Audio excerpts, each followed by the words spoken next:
So continuing the theme of games where you play as multiple characters and published by Infogrames apparently, I thought we'd take a look at the follow-up to the first game I ever played, Bugs Bunny and Taz Time Busters, the indirect sequel to Bugs Bunny Lost in Time.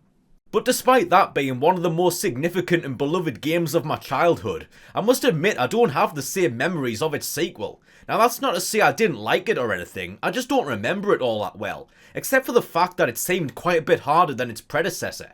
In fact, I don't even think I finished it. Well, I guess now's as good a time as any to correct that. So how does the sequel measure against the original? Well, let's pour ourselves an extra large glass of carrot juice and find out. But before we do that, we're aiming for 1,000 subscribers by the end of the year, yeah, as I keep banging on about. So if you enjoy my content and have yet to subscribe, I would be extremely grateful if you would do so. And as always, thank you very much to everyone who already has. And also, please make sure that you've rang the little bell thing to stay up to date and never miss an upload. And with that out of the way, let's get into it. So like its predecessor, Bugs Bunny and Taz Time Busters was developed by A2M. No, not that A2M, you filthy fuckers. Artificial Mind and Movement, also known as Behaviour Interactive, and published by future crypto bros and hoteliers Infogrames, now known as Atari SA. It was released in the year 2000 on both PS1 and Microsoft Windows, but as always I only played it on PlayStation, so that's what we're talking about. No idea if the Windows version's any different.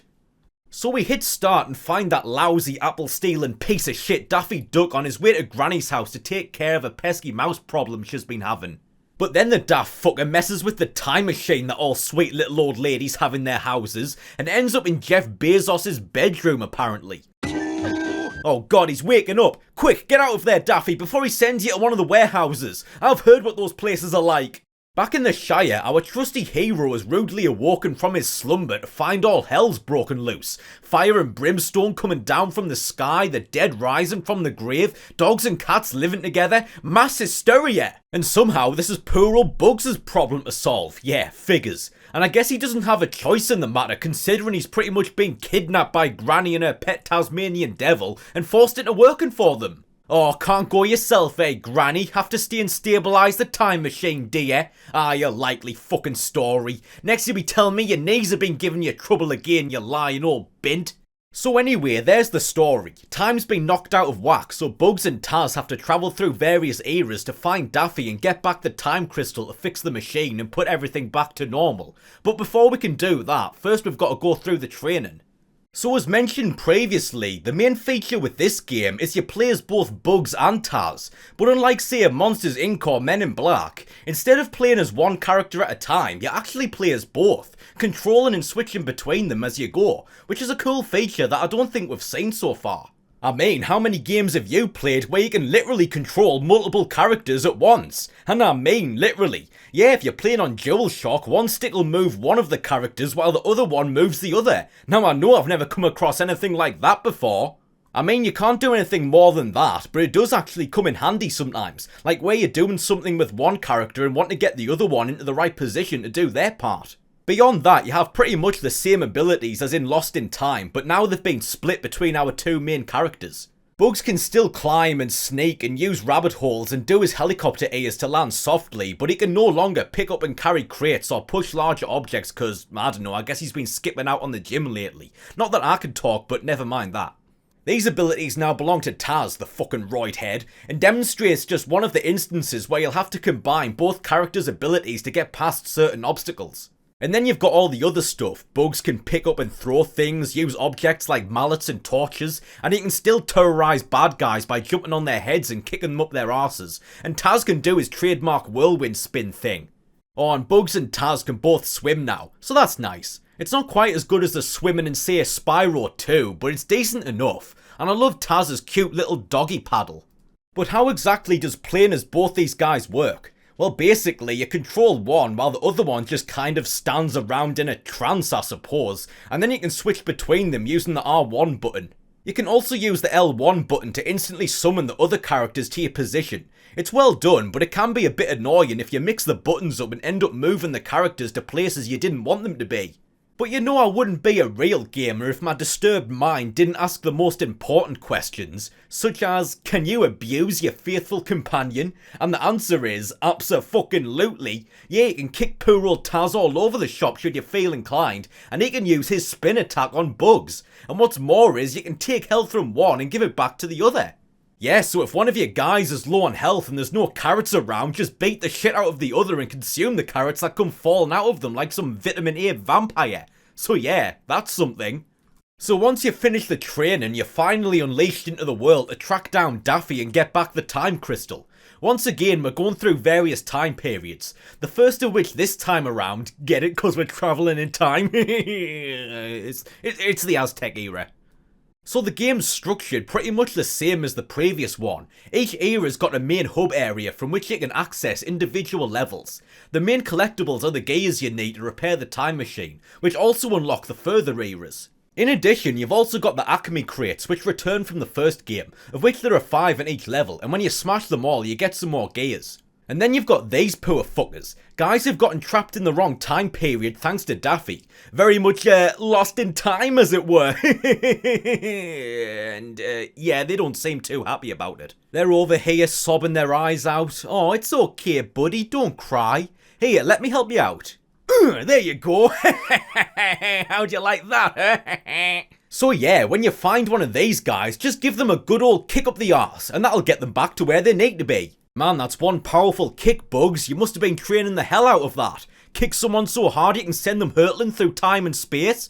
Man, I wouldn't want to get in the cage with you.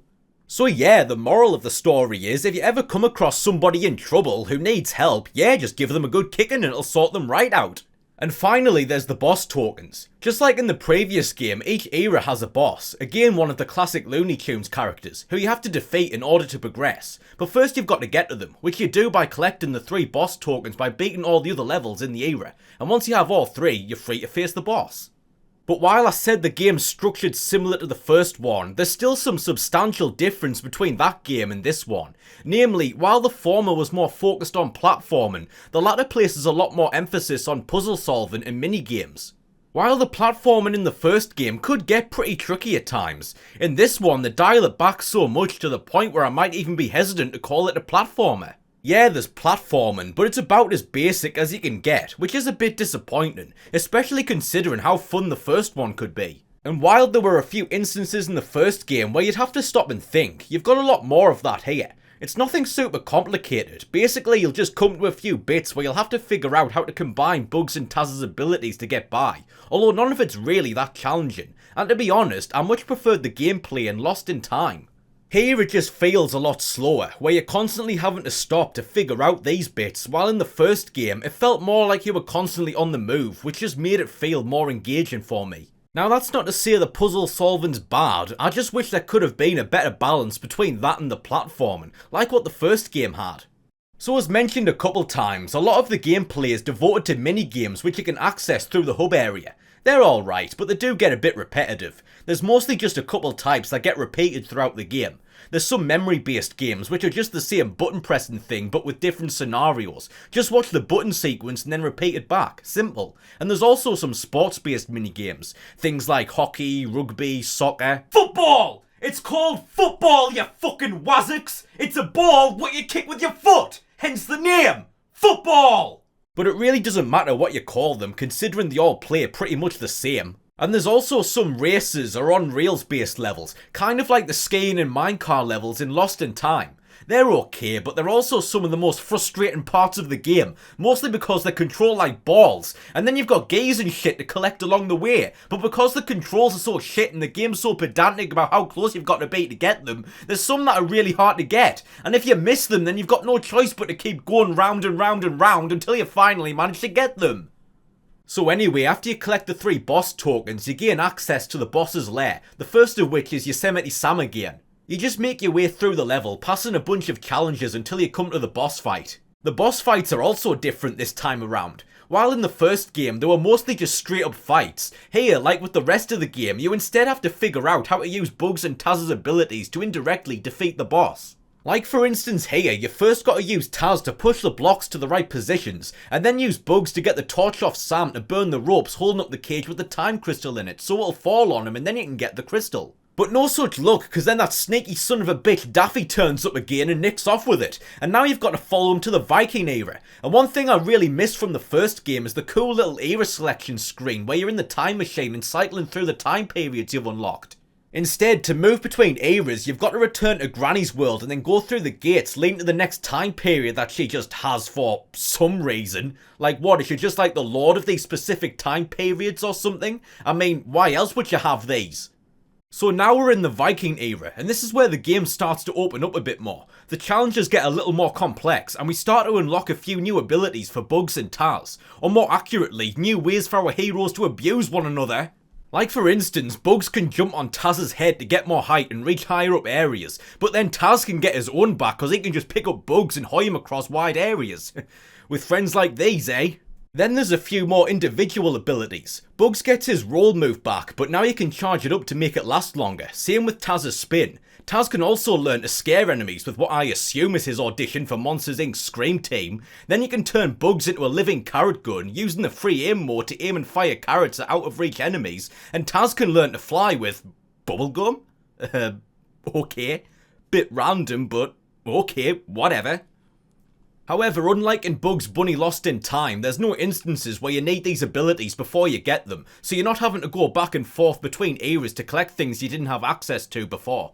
The controls feel pretty much the same as the previous game, for better and for worse. Yeah, if you remember all the way back to my first ever video, I said the controls in Bugs Bunny Lost in Time were decent, but they did have issues. Yeah, they were a bit clunky and imprecise. Not the worst, but not perfect by any means either, and that's pretty much the case here as well.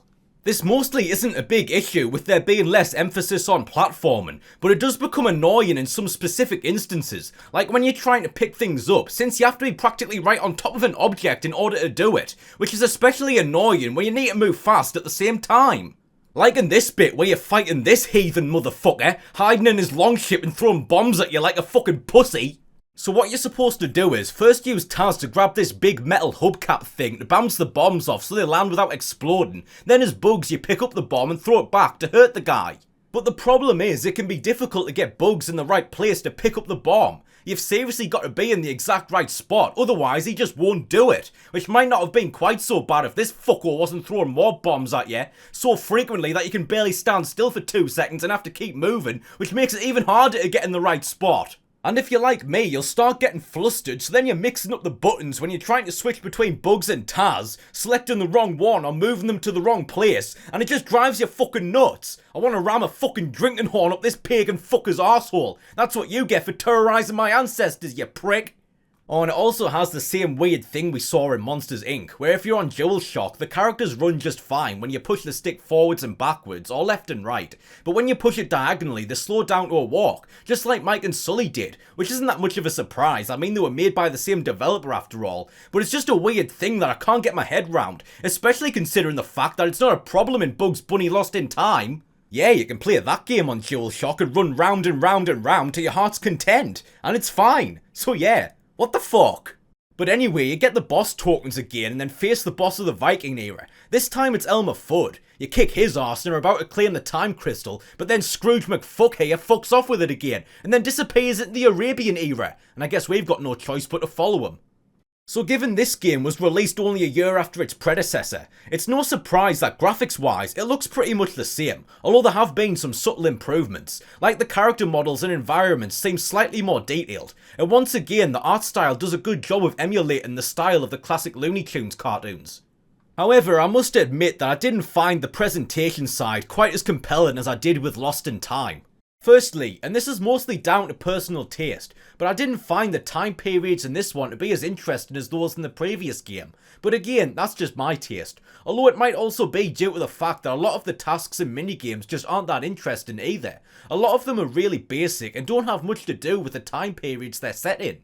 But then there's other things that I found kind of disappointing, like the lack of the cool little title cards you'd see at the starts of levels and eras in the previous game. Same with the cutscenes. In the first game, most of the levels would have a witty cutscene at the start, but again, they're absent here. And I know these things aren't really essential, but they were nice little details that kind of made the first game just that little bit more memorable, so it's still a shame that they weren't included here.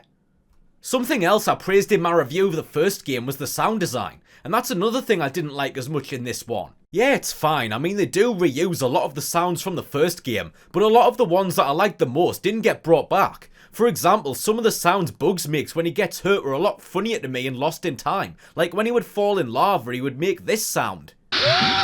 Or when he'd get hit he'd make this funny sound, which always reminded me of my late grandmother, God rest her soul. Seriously, I'm not kidding. Whenever we were fucking around when she was looking after us when we were kids, she would go, hey! Just like Bugs. So, yeah. Anyway, Bugs doesn't say that when he gets hit anymore. Now he just goes, ow! Which just isn't anywhere near as funny. But even though some of the sound effects aren't as amusing, the voice acting is just as good here as in the previous game. Although that's no surprise considering it's the same voice actors, who also happen to be the official Looney Tunes actors at the time. Does the Bugs in the game sound like the Bugs from, say, Space Jam? Well, that's because it is. So, that's cool, I suppose. The soundtrack again is fine, but I didn't like it as much as that of the first game. It's decent enough, but it just doesn't have the same kind of classic Looney Tunes feel that the first games did. It fits the eras well, but it is a bit more generic sounding, like I feel I could hear these tracks in just about any game of this type, while the soundtrack in the first game just had a more distinct sound that was more reminiscent of classic Looney Tunes. So once more, you collect all the boss tokens and face the boss of the Arabian era, and it's, this friendly looking fellow. Nope, not familiar with him, but whatever, I'll kill him anyway, I don't give a shit. So yeah, you beat him, but then, oh come on, we're doing this again? How many times does this fucker have to get the drop on you fucking idiots? So yeah, Feathers McFucko absconds once more with the time crystal and then ends up in, oh, now this doesn't look like Jeff Bezos' house. This seems more like Elon Musk style. I mean, the guy kinda does look like a fucking vampire. But anyway, in case you couldn't tell, we're now in the, Transylvanian period. I didn't realise that was a specific era. Although out of all of them, I'd say this one was the most interesting, in terms of both visuals and the tasks and activities you're doing. Like this one, where you have to lure these bright sparks over to this contraption, which then causes your brain to be transferred into their body so then you can run around and smash shit. And I also like the zoo level, where you go through once in the daytime and then again during the night and it's turned into fucking Pet Cemetery or some shit. But even though overall the game is enjoyable, there are still a few things about the gameplay that I need to bitch about. Firstly, and this is more of a nitpick, but in the first game, in order to enter a level, you'd have to jump down a rabbit hole. But to do that, you'd first have to jump and then press the button to dive into it, meaning there's virtually no way to enter a level by accident if you didn't actually want to.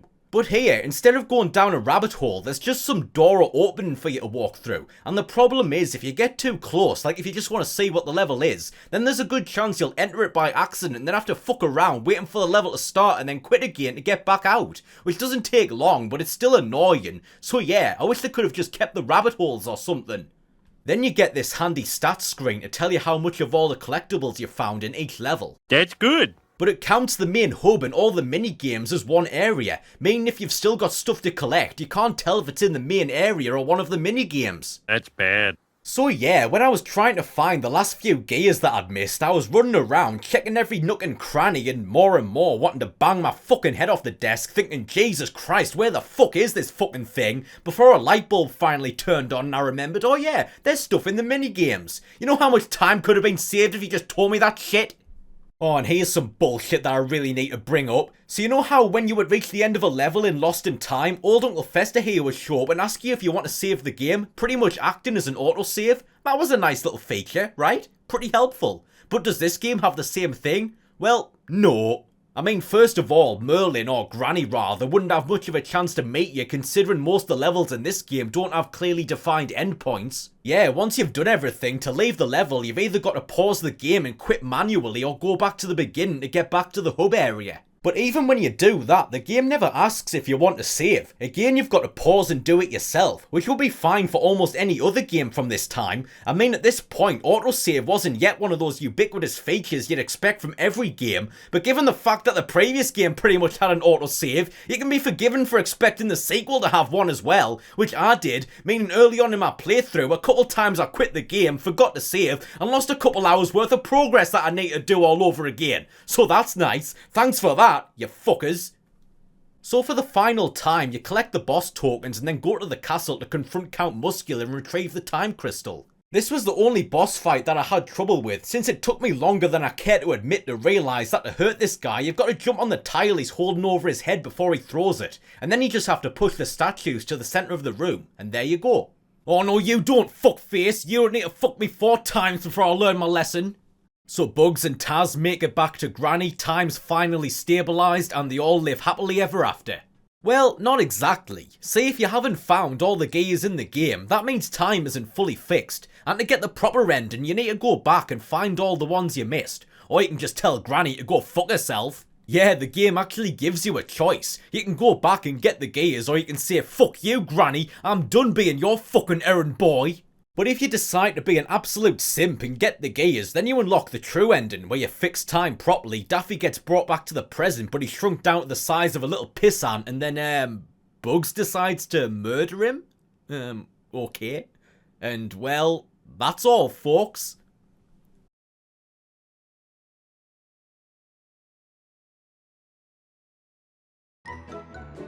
So that was Bugs Bunny and Taz Time Busters, and in conclusion, well, it might be my love for its predecessor affecting my judgment, but yeah, it's not as good as Lost in Time. I mean, it's certainly not a bad game by any stretch of the imagination. I loved playing as Bugs and Taz and how it's implemented, but I just didn't find the pivot away from platform and towards the more puzzle-orientated gameplay to be as engaging as the first game.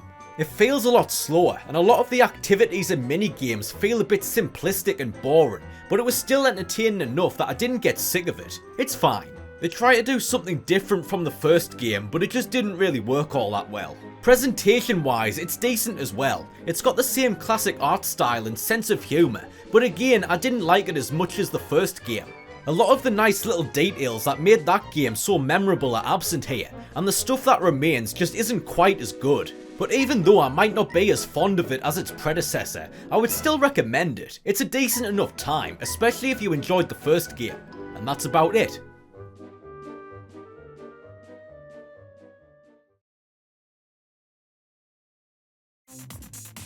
Well, there's another one to scratch off the list, and yeah, what are you still doing here?